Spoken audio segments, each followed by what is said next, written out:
truth is the most convincing story that maps onto reality, and that's why the central narrative is falling apart. Right now in the United States, people should not be walking around with masks. We must see the central narrative for the fiction that it is. We are Americans. While elections are sometimes messy, this was a secure election. The founders began the fight for human liberty and self-governance, and it's up to us to finish the job. I'll tell you what, we are in a truth emergency right now. This is the end game.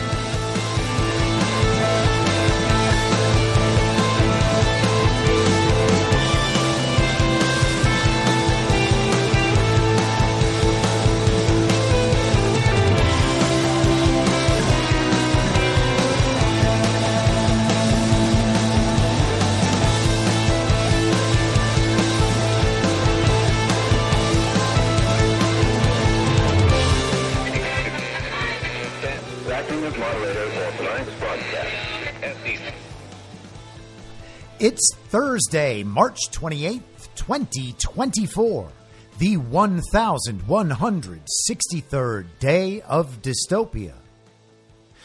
I'm your moderator, Chris Paul. Let's be reasonable. A warm welcome and hello to all of you listening to the podcast on the day of its release. The only way to do that is by becoming a paid subscriber at imyourmoderator.substack.com. You can do so for as little as $50 a year or $5 a month, and in doing so, you will be supporting me, the work I do, and this show as it expands. And if you can't or you simply don't want to, continue listening to the podcast for free a couple days later on a wide variety of podcast platforms and, of course, Rumble. All I ask is that you share it with your friends. You can find the links to the podcast, the writing, the social media, and the merch site by visiting linktree.com/I'mYourModerator. Now, yesterday we left off talking about the central bank digital currency, and Sundance over at the conservativetreehouse.com was talking about the central bank digital currency yesterday and had a few interesting points and insights that I thought would be worth sharing. He has a long article, the headline, "From Beyond the Wire, the Information War, CBDCs, and a Metaphor for Those Who Need." He begins with a world map divided into yellow zones and gray zones. The yellow zones are the United States and Canada, nearly all of Europe, Australia and New Zealand, Japan, South Korea, and Taiwan. So essentially, the countries of the world still deeply enmeshed in that global regime system. They were the yellow zone. The rest of the world was the gray zone. And he has a discussion about how some of the technology is different. There are different currency systems developing, and that was part of the goal of the sanctions levied on Russia, the removal of Russia from SWIFT at the beginning of the conflict in Ukraine. He writes, "The Russian sanctions were not created to block the Russians. The Russian sanctions were created to wall in the West."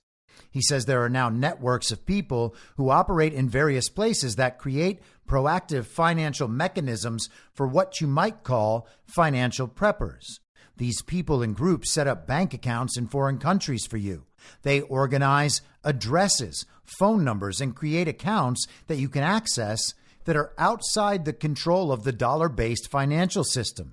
You can even get an official passport in the process. He's saying they sell hardware. They sell phone numbers that can be used on hardware that is not the same as the hardware we acquire in the yellow zones. They come with a different package of pre-installed software that allows the user of that phone to do different things. And the division is created along these geographical lines. He writes, how many people know that when you purchase one of these ghost phones, the data network automatically identifies the disparity when the phone crosses into the yellow zone, and shortly thereafter, the cellular network transmits a software update to bring the ghost phone into USA compliance?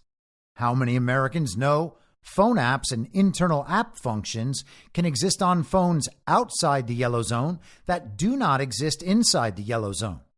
For example, use a ghost phone and you can access a digital wallet in Telegram. You can transmit funds to other Telegram users. However, use a USA compliant phone and you cannot. The function is there, but the service is, quote unquote, not available in your area. And he says all of this is about control at that technological level. He writes, technology is intertwined with central bank digital currencies. Tech companies are regulated by the U.S. and Western government, and the tech companies have to comply. The regulatory compliance is part of the process of control. There are regulatory walls around us that most do not understand. The same regulatory principle applies to finance and banking, hence the origination motive of the Yellow Zone Wall, built under the auspices of Russian sanctions. Let me make one point resoundingly clear before moving on. When the Western Central Bank digital currency system begins, all forms of cryptocurrency will be blocked and made unlawful inside the Western zone, either by regulation or by legislation. Let me repeat this. Cryptocurrency in all forms will be banned. Now, if you are a Bitcoin person, particularly a Bitcoin maximalist, you would say, the same way that Second Amendment enthusiasts do, come and take it, fuck around and find out, and you can pry my Bitcoin from my cold dead hands or whatever the digital version of cold dead hands is. And that probably has something to do with Kara Swisher's metaverse avatar. That is probably the digital representation of cold dead hands. Now, Sundance is occasionally accused of blackpilling, and I believe that's for good reason. I have a lot of respect for him. I think he's a good researcher. I think he's a good analyst. I think he's missing a few things that would create more faith and hope. But then again, we are conspiracy theorists, and I can't prove to someone that they should believe otherwise. Reality is going to have to prove that or not on its own. He writes, crypto is not technically a currency. It is a barter based on trust. However, at a certain point, origination or end, crypto must have the ability to transfer into currency value. Dollars or another currency are needed to purchase Bitcoin, or Bitcoin eventually sold or exchanged for dollars or another currency. And he notes here he's only using Bitcoin as a familiar type of crypto. He says this process is where crypto gets blocked. Now, I don't believe that's how this is going to work out. And Bitcoin is not just representative of some crypto or all crypto. It's not just a familiar cryptocurrency. It is a particularly different cryptocurrency. And the SEC essentially just confirmed that again the other day. Ownership of crypto may not be unlawful, but any effort to use crypto as an alternate digital currency to exchange value will be unlawful once the dollar-based CBDC is launched. Again, this is the sort of thing that if it is widely adopted, they simply will not be able to stop unless they are going to go full open, authoritarian, and regularly use state violence against the people to subdue the people. They're not going to be able to block these transactions unless they think they're going to control all phones, all transaction devices for all time, or make it so businesses would not be allowed to accept cryptocurrency as a form of payment. And again, I don't think there's any reason to believe this is how it's ultimately going to shake out. He is accurately describing their plans, but that doesn't mean that their plans are going to succeed. And I don't personally believe they stand any chance of being successful in these plans. The idea, for instance, that a Donald Trump administration is going to come in and ban cryptocurrency transactions, that sounds highly improbable. I would say impossible, but I guess it's possible that we are just wrong about absolutely everything. And in that case, hey, we're all screwed. But it's not like we're more screwed. If the regime wins, we're screwed no matter what. So what we need to do is focus on making sure that doesn't happen. But leaving that aside, he concludes his article with a strong metaphor that I think will be really helpful if you don't entirely understand where they're headed with all of this. So he's using a casino as a reference here. He says this is how it is currently. You go to the casino window and exchange $10,000 for poker chips valued at $10,000. You give the teller $10,000 in cash, banker's check, money order, a credit card or debit card transaction, and the teller gives you chips worth $10,000 in that casino. You can use the chips gambling and perhaps win more chips. Return to the window with $12,000 in casino chips, and the teller exchanges the chips for $12,000, cash or check or deposit in your electronic card. You meet a man in the casino willing to give you his fancy Rolex watch in exchange for $5,000. You give the man $5,000 worth of your poker chips, and he gives you his Rolex watch. That man can then go to the teller window and exchange the chips for $5,000 in cash. You have the watch. Here's how it would be under the digital dollar, the central bank digital currency. You go to the teller window and produce your bank card containing a digital dollar balance. You exchange $10,000 worth of your digital dollars for $10,000 worth of poker chips. Except this time, with a digital dollar, each poker chip has your fingerprint on it. You spend or bet your poker chips, and each chip you win also arrives to you with your fingerprint on it.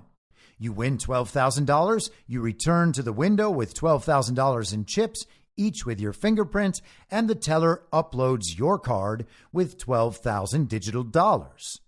You meet a man in the casino willing to give you his fancy Rolex in exchange for $5,000. However, you cannot give the man your poker chips because they are unique to you and carrying your fingerprint.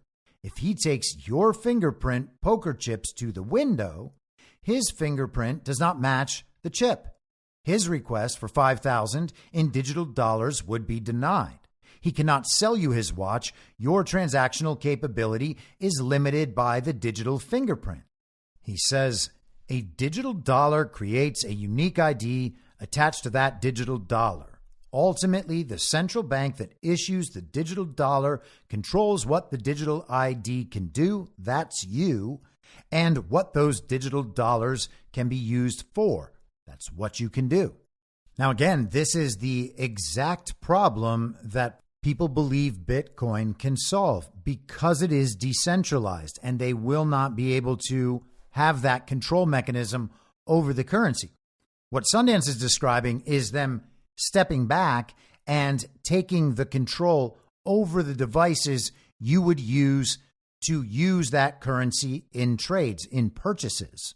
And again, this is one of those situations that necessitates the building out of parallel economies. That also means that progress needs to be made by the people in extracting themselves from the influence of government, even at the state and local levels, because that is who, generally speaking, is controlling the businesses. We saw in 2020 how states and cities, counties were targeting particular businesses, sometimes even churches, that tried to stay open. But with the businesses in particular, the state has the ability to threaten their business license. They can just take them out of business if they don't follow the orders. And that would be just another means of influence and control in the central bank digital currency environment. If they want to make sure that no one can use Bitcoin, one of the things they can do is regulate businesses, tell businesses, if you accept Bitcoin as payment for your goods or services, we're going to take your business license. That's one of those battles that's going to have to be fought that a lot of people just didn't have the motivation to fight in 2020, sadly. And because very few people had the courage to stand up to that, a lot of people ended up losing their businesses. People weren't willing to risk their business license, so instead they just complied and lost their business anyway. Now, on Tuesday, we talked about the Baltimore bridge disaster. We are told a container ship named the Dali after Salvador Dali. It had a twin ship named the Cezanne. Well, the Dali rammed into one of the support pillars of the Francis Scott Key Bridge in Baltimore, and the bridge collapsed. We are told it is just an accident. Yesterday, finally, the black box came out. So now we know exactly what happened. We have the official story from the authoritative source. And it's not only the authoritative source, it's the science. It's the real evidence behind what the authoritative source says. This is the New York Times with their latest updates. The headline, Alarms and Order to Drop Anchor Recorded Before Ship Hit Bridge. Federal investigators said multiple alarms and an order to drop anchor could be heard on the data recorder of a massive cargo ship in the desperate moments before it struck a major Baltimore bridge early Tuesday, plunging the span and several construction workers into the cold river below. Drivers recovered the bodies of 2 workers from a red pickup sitting in 25 feet of water on Wednesday, officials said. The search for 4 other missing men was paused, with officials saying the bridge's twisted and jagged wreckage made it too dangerous to continue until the debris could be removed. Federal investigators said in a news conference Wednesday evening that they had reviewed 6 hours of audio from the ship's data recorder, which they hope they can use to help piece together details about the disaster. The harbor pilot directing the ship also had asked nearby tugboats for help in the tense moments before the crash, they said. The Biden administration pledged an aggressive effort to remove the bridge debris and reopen the port, which handles up to $200 million worth of cargo on a typical day. But Transportation Secretary Pete Buttigieg warned of a long and difficult path to full recovery, including the rebuilding of the mangled bridge, the Francis Scott Key. Officials said that shortly before the impact, the ship, a Singapore-flagged vessel called the Dali, suffered a complete blackout and issued a Mayday warning, prompting police officers to stop traffic at both ends of the bridge and averting a larger tragedy. And they have a transcript and the audio, supposedly, from that radio call to police, warning them of the potential for the boat to hit the bridge, and then they went and stopped traffic within 90 seconds. Apparently, they were just waiting down there at either end of the bridge. That's either way too coincidental or unbelievably fortunate in helping to avoid a larger tragedy. From the New York Post this morning, hazardous materials stored in 56 containers on cargo ship that toppled Baltimore Key Bridge, according to the Coast Guard. Dozens of containers on board the cargo ship have hazardous materials inside, with some having already spilled into the harbor waters, according to officials. The Singapore-based Dali tanker was carrying 56 containers laden with 764 tons of hazardous materials, including corrosives, flammables, and lithium-ion batteries. National Transportation Safety Board Chair Jennifer Homendy said in a briefing Wednesday. Some of the containers were quote-unquote breached, said Homendy, with authorities aware that some of the hazardous materials spilled into the Baltimore harbor. They say the release of some of these hazardous materials created a sheen on the water, but the Coast Guard official stressed that most of the dangerous containers were unaffected by the crash and that there was, quote, no threat to the public. Well, that's good. A preliminary report from the NTSB should come out, they say, in 2 to 4 weeks, but the full investigation could take 12 to 24 months. CNN yesterday reported on the bridge accident, wanting to make sure that everyone understands ships hit bridges all the time. The headline, 3 ships have hit bridges in different countries in just 3 months. Should we be worried? Well, hey, maybe, but I'm just kidding. No, of course not. These are all accidents, as you've told us. So why would we be worried about accidents? They are just random, isolated incidents. They are not part of any larger problem, especially not one that would suggest any level of intentionality. Why would you even consider that, you conspiracy theorists? And then at the end of this article, CNN goes ahead and reminds us why, quoting the president of the Structural Engineering Institute of the American Society of Civil Engineers, Jerome Hajar. He says investing in infrastructure is critical for the public good, and it's critical to address those aging infrastructure. CNN writes, aside from improving old bridges for modern requirements, infrastructure needs to be upgraded to keep up with the latest progress in technology. This also according to Hajar. So you see, if new technology is created, we have to redo all the infrastructure. And because technology gets created so quickly now, that means we just need to keep recreating all of the infrastructure. And we need to do this actually worldwide. We need a sort of, like a Western version of a Belt and Road Initiative like the Chinese communists are doing. We're going to call it Build Back Better. And the only thing we need to do to be able to build back better is, of course, have the sort of disaster that requires us to build back.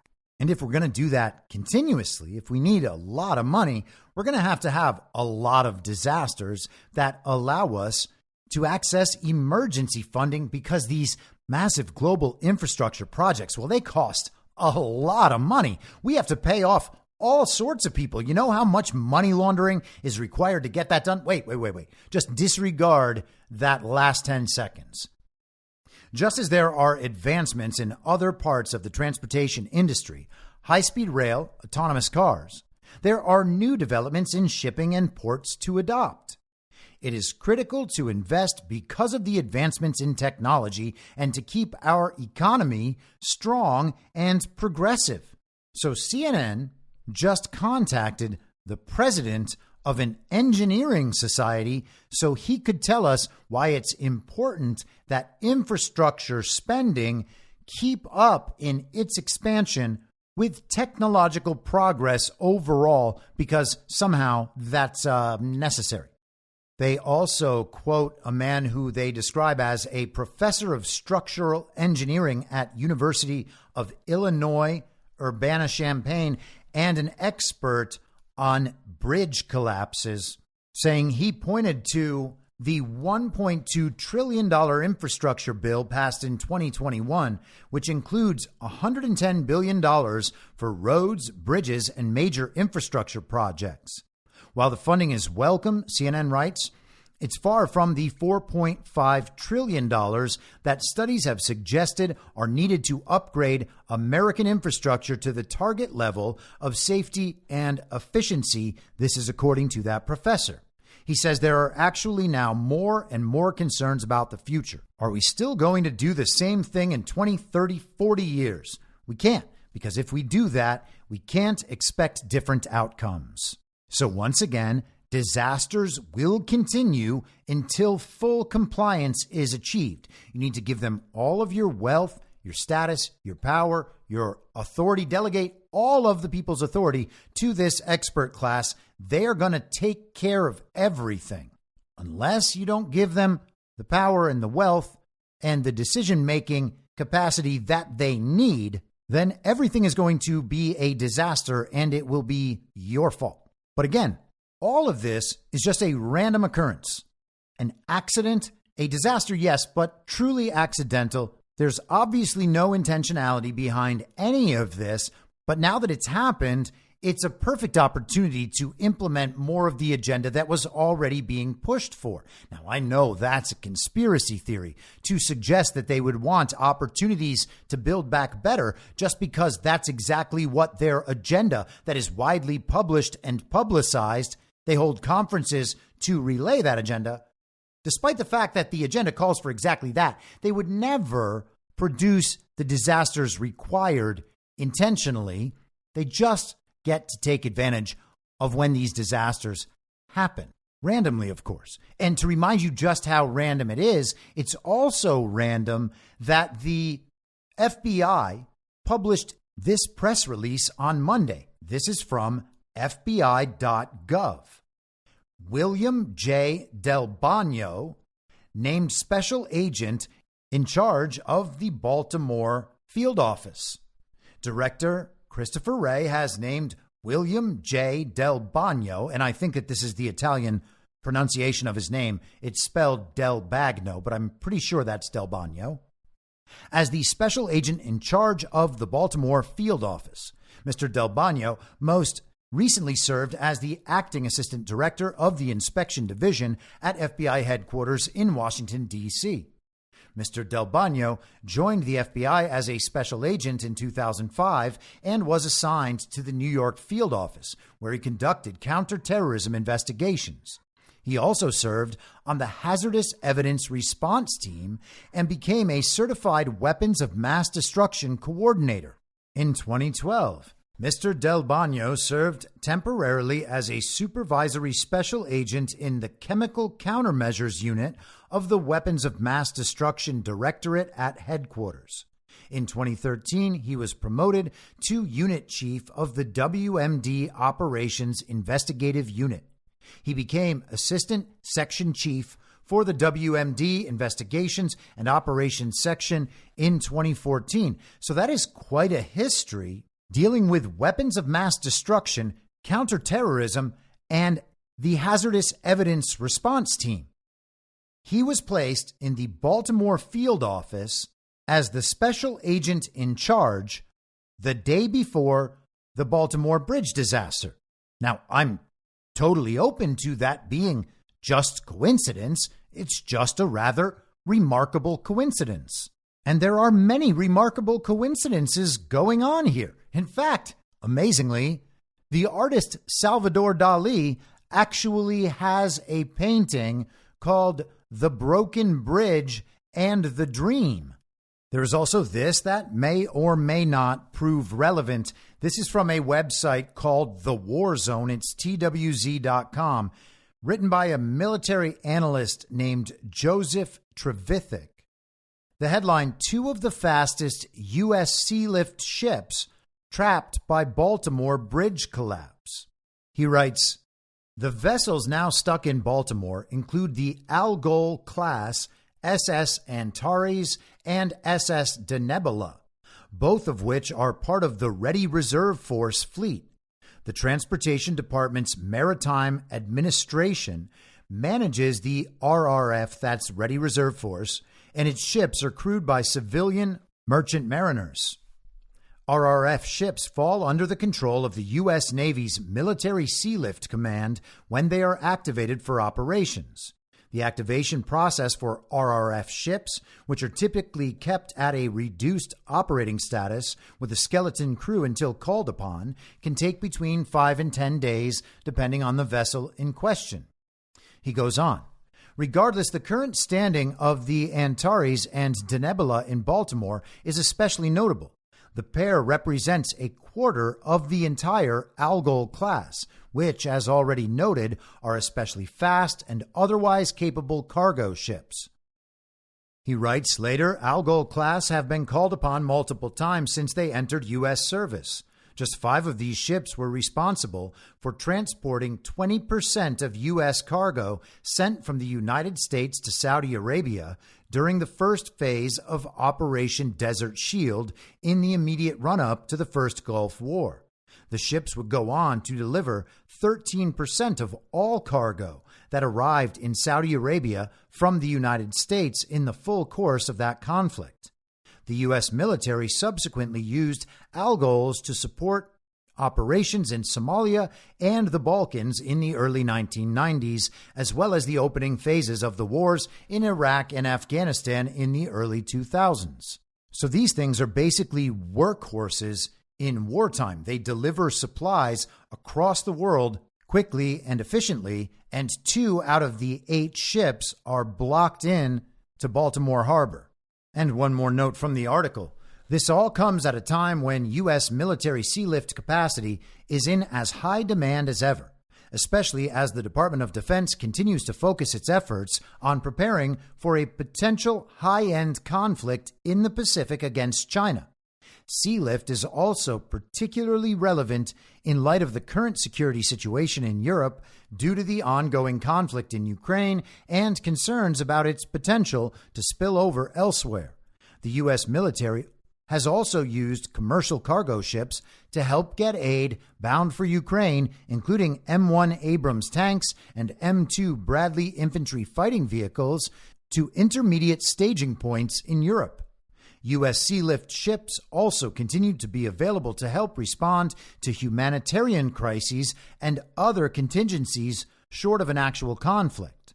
The Bob Hope class Roy P. Benavides, another RRF roll-on, roll-off cargo ship, is currently on its way to the Mediterranean Sea, carrying equipment that will be used to establish a temporary offshore pier intended to help increase the flow of humanitarian aid into the Gaza Strip. And there was some controversy over that just a few weeks ago.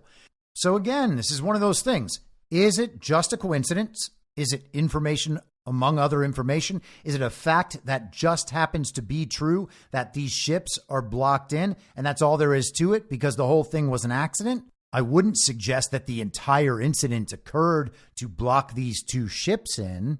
But then again, if it is discovered that this was the result of some intentionality by an unknown party, then this could be a potential bonus, or it could have had something to do with the exact timing of the incident.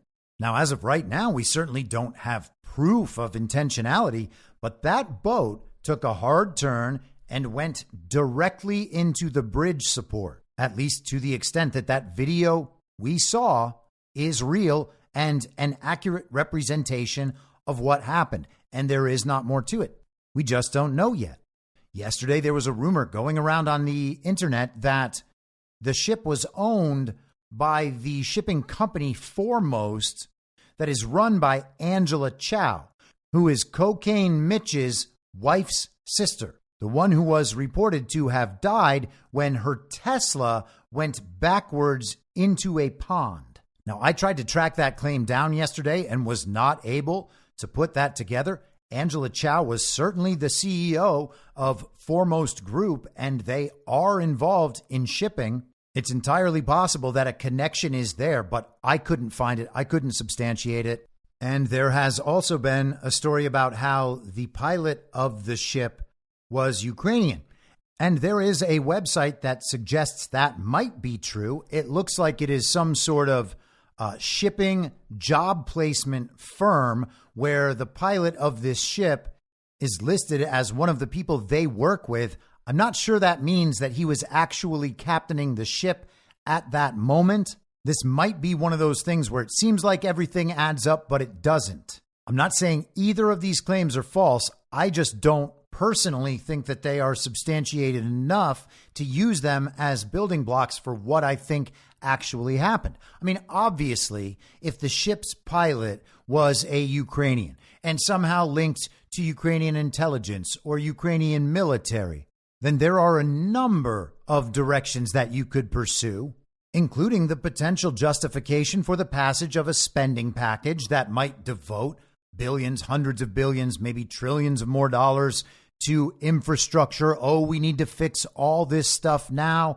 Massive cash injection. Get this illegitimate Congress to pass plenty more spending to go out into the future, years in the future, so that people keep getting paid off, even though Donald Trump comes in as president.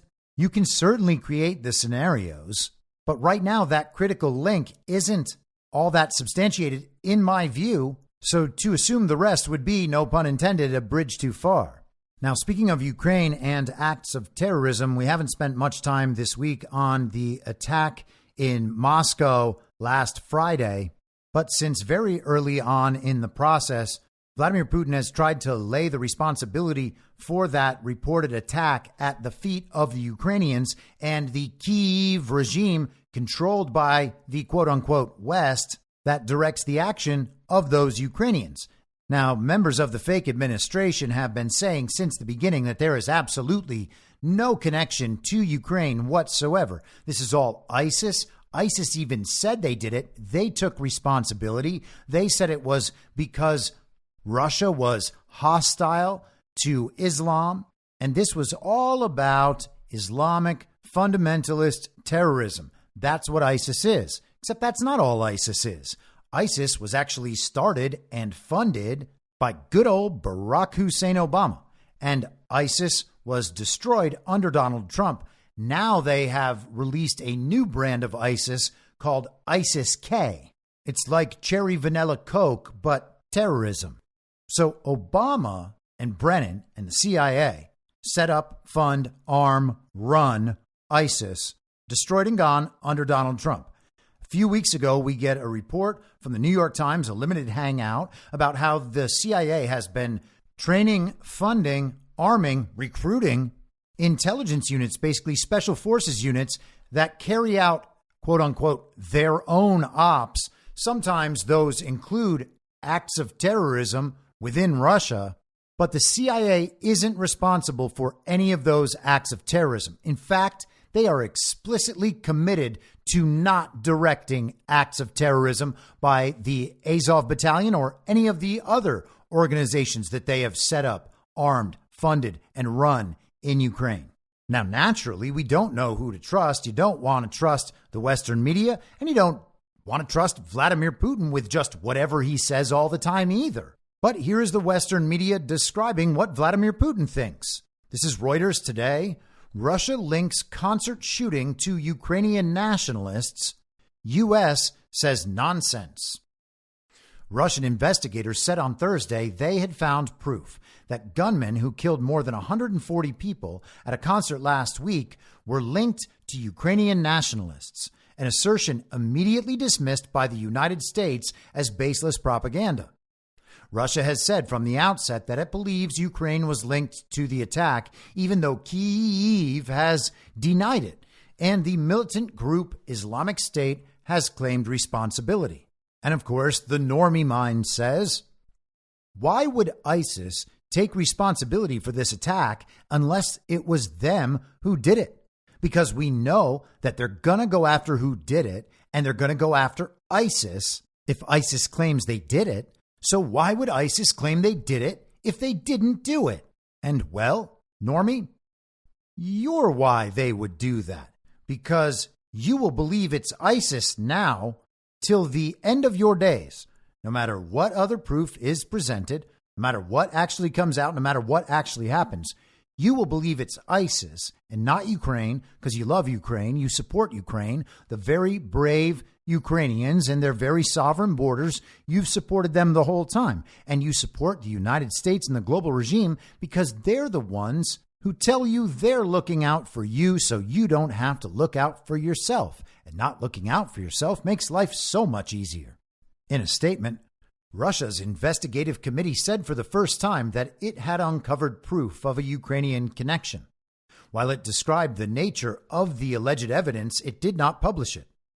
As a result of working with detained terrorists, studying the technical devices seized from them, and analyzing information about financial transactions, evidence was obtained of their connection with Ukrainian nationalists, it said. It said there was confirmed data that the attackers had received significant amounts of cash and cryptocurrency from Ukraine. Another suspect involved in the terrorists' financing scheme had been detained, the committee said. White House National Security spokesman John Kirby described the Russian allegations as nonsense and propaganda and said Islamic State was solely responsible for the attack. In fact, the United States tried to help prevent this terrorist attack, and the Kremlin knows this. The United States had publicly warned earlier in March that it had intelligence that extremists were planning an imminent attack in Moscow. Kirby said it also provided written warning to Russian security services on March 7th at 11:15 a.m. Revealing the exact time of the alert appeared aimed at neutralizing Russia's charges against Ukraine. 3 days before the attack, Putin dismissed Western warnings of a potential extremist attack as blackmail. And if I was Vladimir Putin, I would probably see it that way too. If the global regime, if their representatives in the United States evil twin faction, the Uniparty, the regime's representatives in the U.S., currently represented by this fake administration and its spokespeople like John Kirby, if they, the people who I, Vladimir Putin, have watched direct terrorist attacks around the world for decades, told me that they were concerned there might be a terrorist attack in my country, the very people I know, and they admit publicly all the time, are coordinating with Ukraine and Ukrainian military, to the extent there is a Ukrainian military, Ukrainian intelligence. They're funding these people.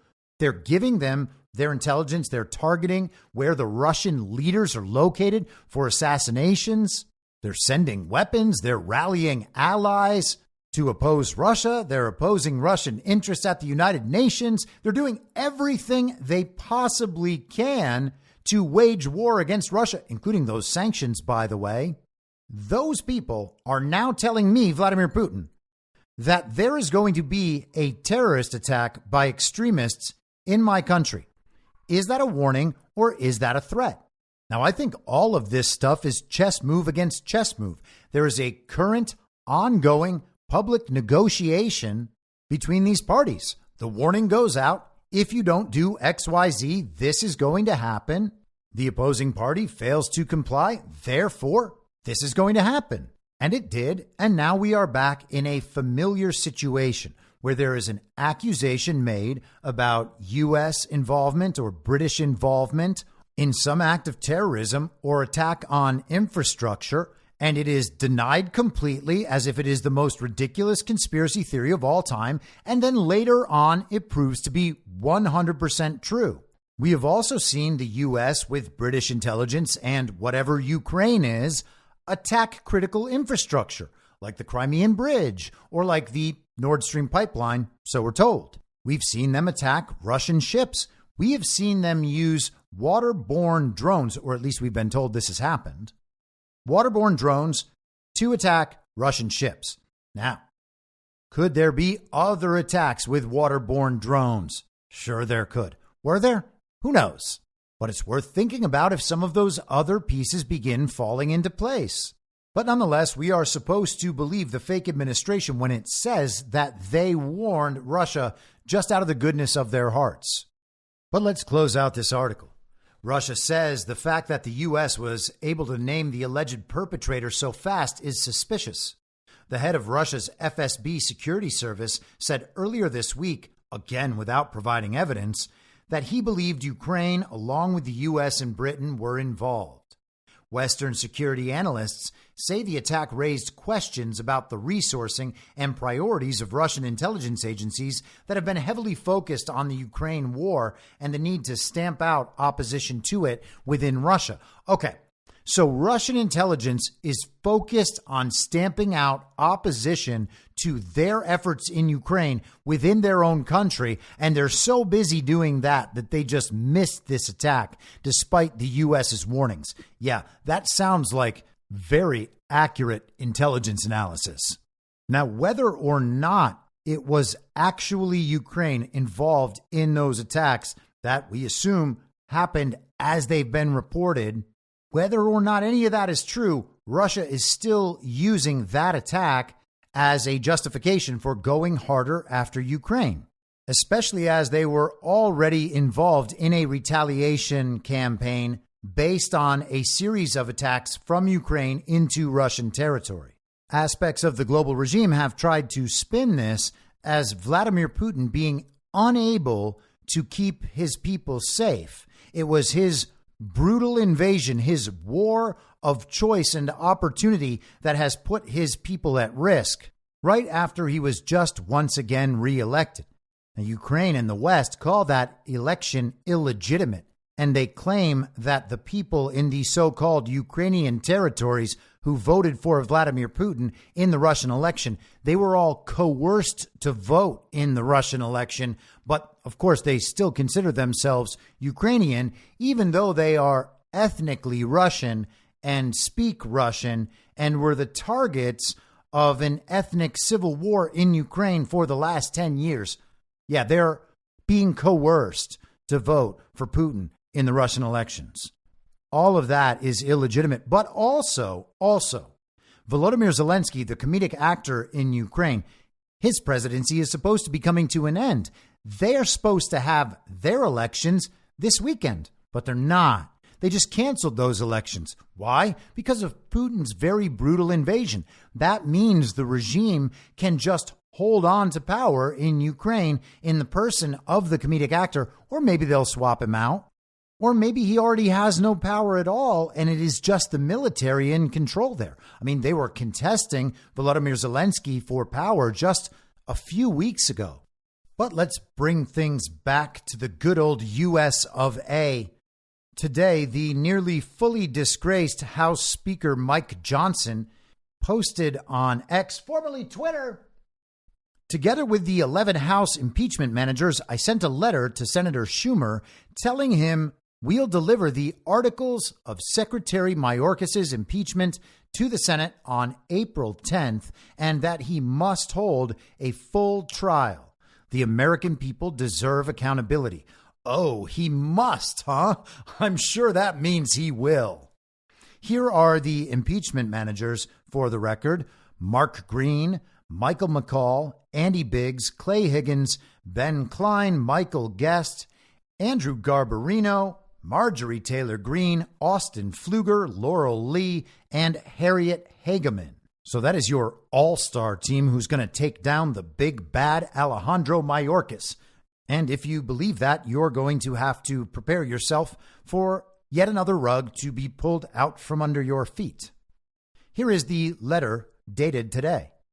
As Speaker and impeachment managers of the U.S. House of Representatives, we write to inform you that we will present to you, upon the Senate's return on April 10th, 2024, the duly passed articles of impeachment regarding Department of Homeland Security Secretary Alejandro Mayorkas.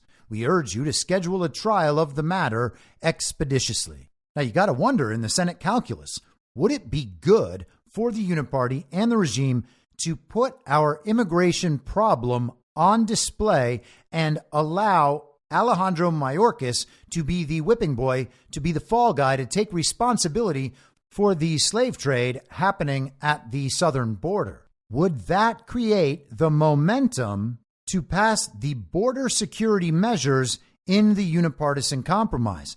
Obviously, they're going to keep pushing for this funding and for the funding of those fake foreign proxy wars. Back to the letter. On February 13th, 2024, the House of Representatives voted to impeach Secretary Mayorkas for high crimes and misdemeanors, including his willful and systemic refusal to comply with the law and his breach of the public trust.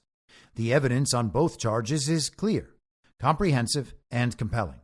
And the House's solemn act to impeach the first sitting cabinet official in American history demands timely action by the Senate.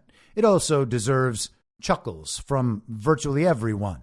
It took them 3 years, and they have impeached, with no chance of conviction, the Secretary of the Department of Homeland Security in an illegitimate regime whose legitimacy they don't bother challenging.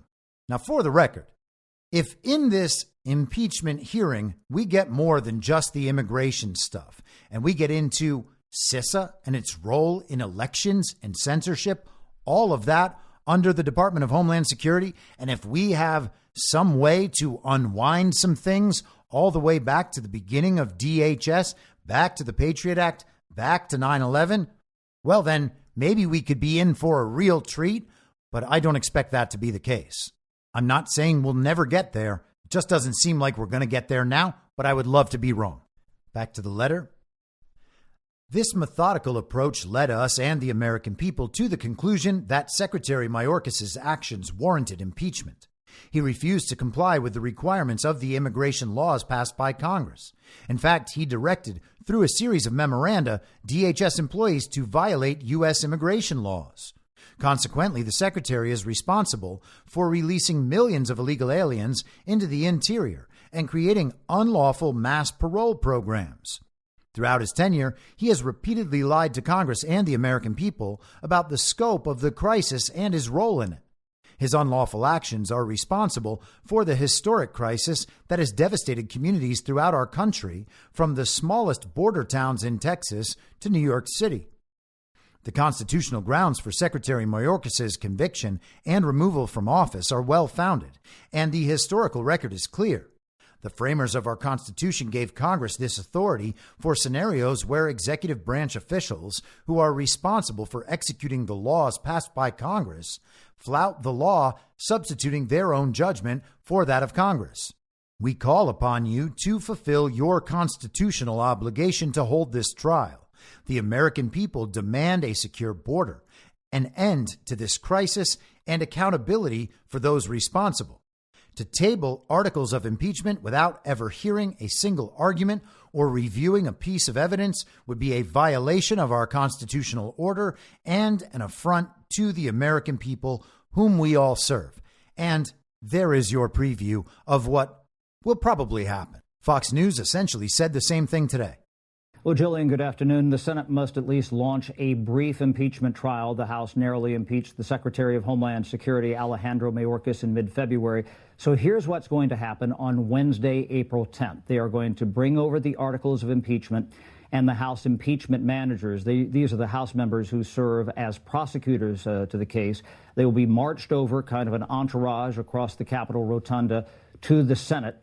And the Senate Sergeant-at-Arms Karen Gibson, she will announce the following. She will say all persons are commanded to keep silence on pain of imprisonment. Now, we just got a comment from the office of the Senate Majority Leader Chuck Schumer. He indicates that this is going to be probably at least a 2-day trial because they will not swear in the senators as jurors until the next day. So that would be Thursday, the 11th. And at that point, they can then move to dismiss. And keep in mind that Mayorkas is the first cabinet secretary impeached since the 1870s. Oh, they're going to move to dismiss, and then they're just going to dismiss because there's no way that the Senate would possibly convict Alejandro Mayorkas and remove him from the illegitimate office in which he now sits? Well, doesn't that then kind of make it pointless for the House to have done that? And didn't these people run on this sort of thing? Oh, we're going to hold them accountable. We're going to impeach Alejandro Mayorkas and we're going to impeach Joe Biden.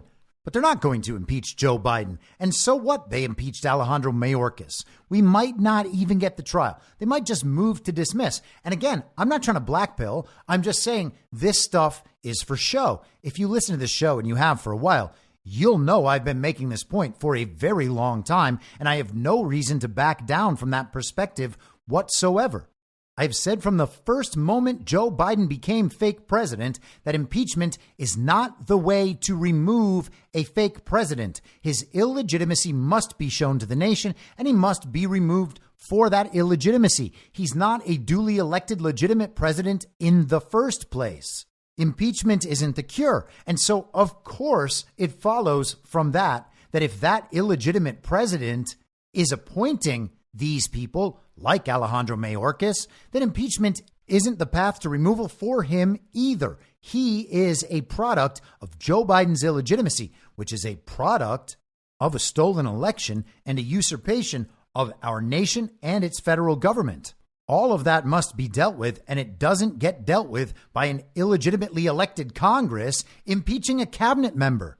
I could get excited if I thought it was actually going to expose what the DHS actually does that is so detrimental to the average American man or woman, but there's no indication that's what we're going to get, and that letter didn't mention anything beyond immigration. So I wish I could be stoked for this, but I'm not. Because this seems like it is just a show to make it look like Republicans in Congress are actually doing something. But again, honestly, what are they supposed to do? They are not legitimately elected in the first place. We are being shown in full the illegitimacy of our government, the infiltration of that government, the deep state and administrative state that have usurped the constitutionally assigned responsibilities of the branches of government. We should be learning these lessons now, not getting our hopes up about things these illegitimate politicians who serve at the behest of the uniparty, what they might do for us. They're not going to do anything for us. Anything you think they are doing for us, they are doing for them, and they have sold successfully to you, and that is it. If that makes you feel powerless, it shouldn't, because people are starting to realize that fact. And once enough people realize that fact, that's when something can actually be done about it. And so let's discuss the depth of their illegitimacy. This is from Reuters yesterday. Pennsylvania can discard undated mail-in ballots, U.S. Appeals Court rules. A U.S. Appeals Court on Wednesday rejected a challenge to a Pennsylvania rule that allowed the state to discard mail-in ballots that arrive on time, but in envelopes with missing or incorrect dates written on them by voters. Voting rights advocates said the Philadelphia-based Third U.S. Circuit Court of Appeals 2-1 ruling in favor of Republicans could allow for thousands of ballots to be discarded that are cast by voters in Pennsylvania, a key battleground state in the upcoming November presidential election.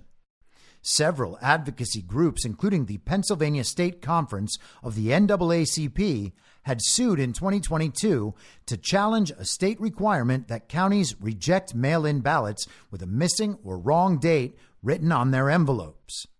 Litigation over Pennsylvania's mail-in ballot rules was also a feature of the 2020 presidential election, in which Republican then-President Donald Trump lost the state to Democratic challenger Joe Biden. Democrats actively used mail-in voting in 2020, helping Biden win the state over Trump by some 80,000 votes. Biden will face Trump again in November's elections. And of course, in Pennsylvania, Donald Trump was up by hundreds of thousands of votes at the end of election night. And then, by the next morning, Joe Biden had won. But it wasn't election fraud. The election wasn't stolen. You can't prove it. There's no proof of that anywhere. They're baseless claims. There's no evidence. Didn't you see all the court decisions? Didn't you hear Bill Barr? Didn't you hear Chris Krebs? The election is totally free and fair, safe and secure. The reported results accurately reflect the will and intent of the voter. Except, there's also that thing where the courts have decided multiple times that Pennsylvania's elections were held in an unconstitutional manner. This is just further proof of that. They already found the same thing in Wisconsin as well. We all pretend that doesn't matter because Joe Biden is still serving as fake president. But here's the thing. It does matter. Let's continue with the article. In 2022's midterms, more than 10,000 ballots were discarded in Pennsylvania, based on what the voting rights group said were inconsequential paperwork errors in violation of a provision of the Federal Civil Rights Act of 1964. The law, enacted to protect Black and other minority voters, has a materiality provision that prohibits denying someone the right to vote just because of an error on paperwork. And of course, that's how voting rights advocates would frame this. These aren't fake generated mail-in ballots that are being flooded into the system at the last minute so they can make up for any possible deficit and achieve the results that the computers say they've achieved. This is for when old Black ladies make small mistakes on their ballots. The mean Republicans are trying to make sure they're not allowed to vote. That's what's really happening. Those mean Republicans, they're not worried about elections being held constitutionally and according to the law. They're actually just trying to make sure that old Black ladies aren't allowed to vote. At some point, you would hope that is the sort of notion that the nation as a whole could really become too smart to accept. But we're not there yet, so I guess everybody's still racist. Back to the article. A lower court judge last year agreed that the state requirement violated the materiality provision, prompting an appeal by the RNC and other Republican groups defending the state requirement. In Wednesday's ruling, U.S. Circuit Judge Thomas Ambro, an appointee of Democratic former President Bill Clinton, said the materiality provision only applies when a state is determining who may vote and not to the rules governing how they may do so. In other words, its role stops at the door of the voting place, Ambro wrote in an opinion joined by U.S. Circuit Judge Cindy Chung, an appointee of Democratic President Joe Biden.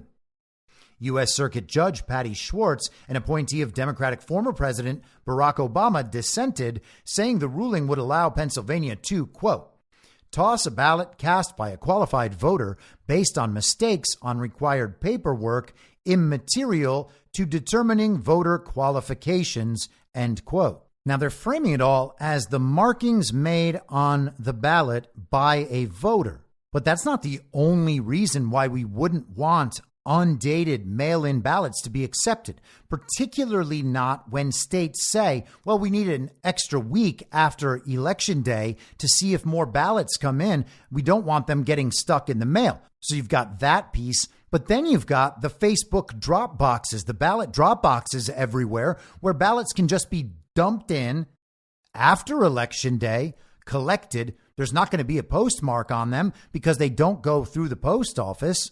And then because no one is actually complying with chain of custody requirements in their elections, do we just pretend those ballots are the same as late arriving, quote unquote, mail-in ballots, and they must be accepted regardless of any date on them?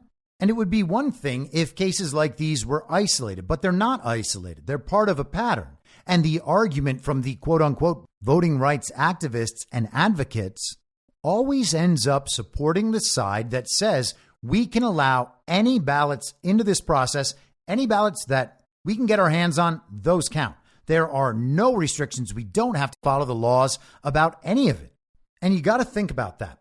Because we are told that these elections, as complicated and convoluted as the process is, the total lack of transparency to the voter, with all of that, we are told it is the following of these laws that makes our elections legitimate, that gives our elections integrity. Yes, the process is complicated, it's convoluted, but that's just because we have so many voters that we need to get that count done as fast as possible. That's why we put in the machines. And hey, if we don't know the actual results for years, who cares? Because we'll just certify the results we generate and we'll put these people in office and then the people will have no recourse. It doesn't matter.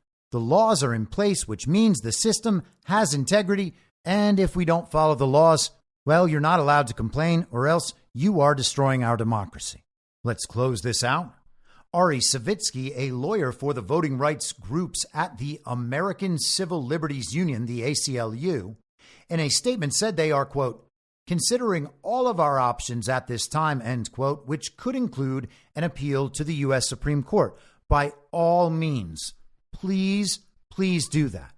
Please have the U.S. Supreme Court decide in front of the nation whether or not states have to follow their constitution and their election laws. Let's please have that argument in front of absolutely everybody. And the case can be made to the nation by these voting rights and civil rights activists and advocates that election laws don't need to be followed. As complicated and convoluted as our processes are, don't even bother following the rules, the only rules that might prevent election manipulation and election fraud. Don't even bother following them. Those are just guidelines. They're not actually requirements. That is the argument they are making to us. And if you don't accept their argument, you are racist. The decision was one of several court rulings nationally on Wednesday that could shape upcoming electoral contests. A federal court upheld Florida's congressional map, rejecting a lawsuit claiming it discriminated against black voters. And of course, we are still waiting to hear what the Supreme Court is going to decide on whether or not they will hear arguments in the lawsuit brought by Kerry Lake and Mark Fincham as the exposure of our stolen elections continues, though too slowly for all of our tastes, I'm sure. Now, we talked yesterday about Pat Philbin, the White House counsel, who claimed that he led the charge in getting members of the Department of Justice to commit to resigning if Donald Trump went and made Jeffrey Clark the acting attorney general so that he could pursue claims of election fraud following the 2020 election. Well, another man involved in that was Dr. John Eastman, a prominent constitutional attorney. He has been fighting for his right to continue practicing law in disbarment hearings in California. He published a Substack today titled California Bar Ruling. It is not long, and I think it's good to know what's going on with John Eastman. After an investigation that started 2.5 years ago when a leftist advocacy organization filed a bar complaint against me, and after 6 months of my responding to the bar investigators' demand for information letters, and after a 10-week trial that one commentator bet was the largest and most expensive in bar discipline history, the California Bar Court judge has issued her ruling, during Holy Week no less, recommending that I be disbarred because, she asserts, I made misrepresentations of hotly disputed facts and unresolved questions of constitutional law in my representation of former President Trump and his challenges to the illegality of the 2020 election. And because I also made those claims in public speeches, writings, and media appearances in which I highlighted illegality in the election, all of which is constitutionally protected speech. The ruling is here, and he links to the ruling. My closing argument brief responding to every false allegation the bar attorneys leveled against me is here, and he links to that as well. He also includes a link to his response to the bar's citation of a doctored quotation from a court opinion, just one of the many false claims they made, according to Eastwood. He says, astoundingly, the court repeated that doctored quotation in the opinion. He writes, over the coming days and weeks, I will be highlighting the evidence that demonstrates the contrary of the findings of misrepresentation made by the court, and also the aspects of the trial that were simply beyond belief. News coverage of the 10-week trial, particularly that by Rachel Alexander at the Arizona Sun-Times and in her Twitter feed, was extensive, and she is great at following these Arizona court cases. He also links to his crowdfunding Give, Send, Go website and the trial transcripts, and you can find all of this at johneastman.substack.com. He also says, we will appeal the decision, of course, and hopefully the California Bar Review Court, the California Supreme Court, or the U.S. Supreme Court will step in to put a stop to this lawfare that has become a serious threat to the First Amendment, the right of controversial clients and causes to legal representation, and more broadly to our adversarial system of justice. Eastman was on War Room this morning, and I will share that with you. The clip is a little long, 6 minutes or so. And then I'm going to wrap up the episode. So if you've already heard this, if you've watched it in the info stream on Telegram, t.me/veryreasonable, but one way or another, give him a listen. He streamed on our other Getter channel, what we didn't cover live on the show, your entire, I think it would, correct me if I'm wrong, was it 35 days? Was this hearing 35 days long, or about 30, took about over a month? Am I correct in that? 32 days over 10 weeks, the most expensive and longest bar disciplinary proceeding in history, as one commentator speculated. It was an outrage. So our audience, you have tens of thousands of people that were there the entire time. And of course, there was tremendous commentary by Rachel Alexander over at the Arizona, I think, Sun-Times, Michael Patrick. Like, incredible. We would have them on. People would watch it. We had lawyers watch it. It was pretty outrageous. The report to the judge, you said the judge then issued. So we saw in there that this was a complete, total witch hunt. Unbelievable stuff was done. But are you saying then the judge doubled down this report? Are you saying this 128-page report has a lie on every page, sir? Just about. I've read it through quickly the first time, but I mean, it's just stunning. And she acknowledges that she blocked numerous of our witnesses and much of our evidence, including a major post-election assessment that had been done by a professional CPA named Joseph Freed, who said there's no way this election should have been certified. She prohibited that from coming in because he didn't publish it until January of 2023, even though it was based on the same evidence that we had before us in December of 2020. And yet, shortly thereafter, the bar lawyers offered a report that had been done down in Arizona, paid for by the government, that, surprisingly said the government's running of the election was perfect. And she let that in because it was a government report or government paid report. One of the issues, the charges against me, is that by filing a motion to intervene on behalf of President Trump that incorporated Texas's own complaint, that I acted unreasonably as an attorney by incorporating that complaint. We offered into evidence the briefs of 6 state attorney generals who did exactly the same thing, because the issue is whether any reasonable attorney would have taken the actions I did. She said their briefs are not relevant, even though they did exactly the same thing I did, which demonstrated that reasonable attorneys were taking these actions. She said it was not relevant to the case. These are the kind of things that we dealt with throughout the 10 weeks, and that will be a major focus of our appeal. But the other thing that will be a focus of our appeal is, several of the counts against me, include claiming that I made false statements in public, including on your show, Steve. This is such vintage protected First Amendment rights stuff. And she says, well, lawyers aren't allowed to make misrepresentations. Of course, the claims of misrepresentations are themselves false. My favorite of them was one of the charges against me said, I claimed on January 6th at my speech before the lips that dead people voted, which was true. And they acknowledge it in the paragraph. The Michigan Inspector General admitted 1,500 dead people voted. And they said my claim was false, and the judge said it was false because what I really meant by that was more dead people voted than were necessary to affect the outcome of the election. Of course, I never said any such thing. Another example of the falsity that we called them on. They falsely claimed that the D.C. Circuit Court of Appeals had upheld the constitutionality of the Electoral Count Act. That was not true. The issue never even got to the D.C. Circuit Court of Appeals. The case they were citing was the D.C. District Court, which doesn't have any precedential force. And the case didn't involve the Electoral Count Act at all. It involved completely different state election laws. The quotation was doctored to make it appear as though the case said something that it didn't say. We called them on that in a responsive pleading, and yet the judge repeated that doctored quotation as if it was true in her opinion.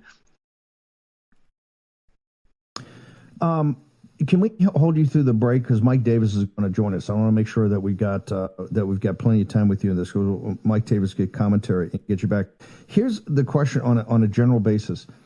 Starting in the 1930s, first in Moscow with the Bolsheviks, and then later with the fascists, with the Nazis in Germany, the rule of law and judges, completely flipped and was used as probably the key instrument of state power.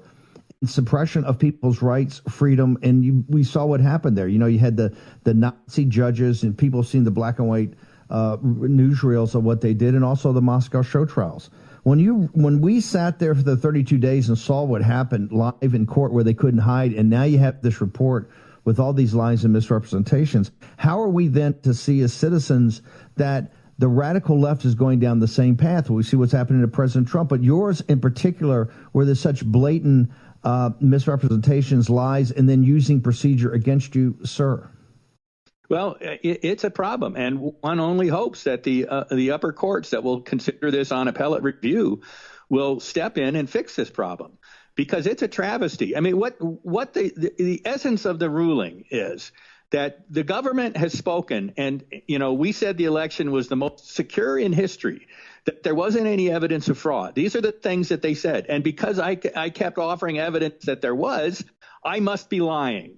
This is Orwellian. It's authoritarian. The government has spoken, and you better bow to our claims or we're going to destroy you. This is not the America that we grew up in. This is not the America that our founders bequeathed to us. And by God, I'm going to fight with everything I've got to make sure that we fix this problem before we pass the baton to the next generation. And we are supposed to believe that it is John Eastman who is destroying our democracy. I'll be back tomorrow at the same reasonable time on the same reasonable podcast network. I don't have a network. Masks and lockdowns don't work. They lied to you about a pandemic, and Joe Biden will never be president. In my mind, that's the end game.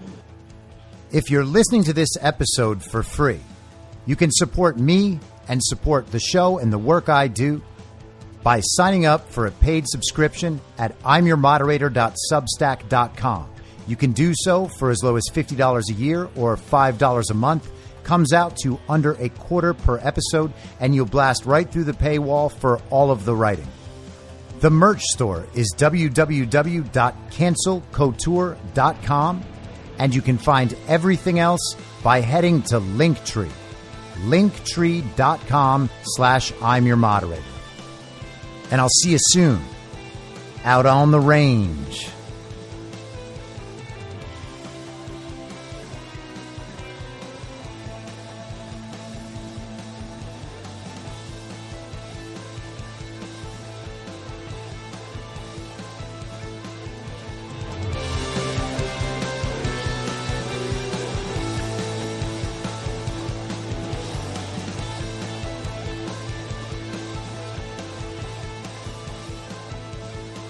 It's happening!